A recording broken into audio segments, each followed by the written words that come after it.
केरवा के पतावा पे न्योता पे ठवानी न्योता करीना स्वीकार जी।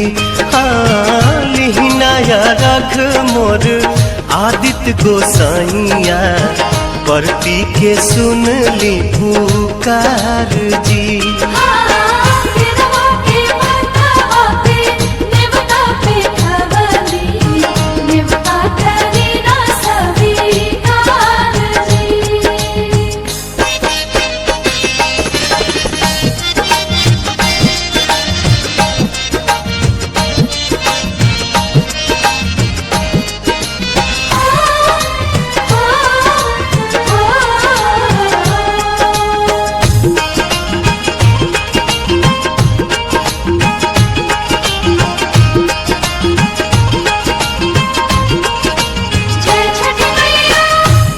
हम अरघ दुनो बेरा आदित तोहे साझिया फजीरे।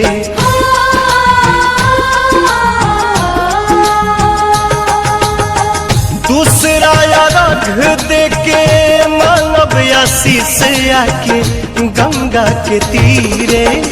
दिन के सहैया रौवे रोग हराइया जी रौवे से जग में जोर जी। हाँ केरवा के पतावा पे न्योता पे ठवानी न्योता करीना स्वीकार जी।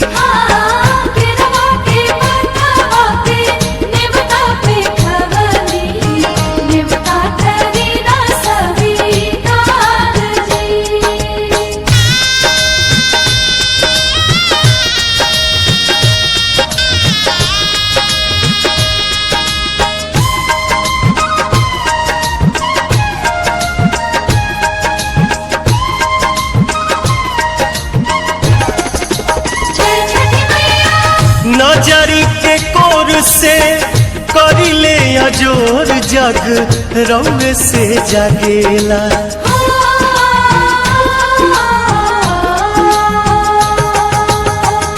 रौवे से रात होला रौवे से दिन काल चक्र चलेला।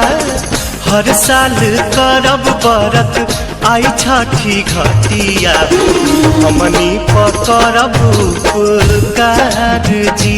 हाँ लिहिनाया रघ मोर आदित्य गोसाइया बरती के सुन ली पुकार जी।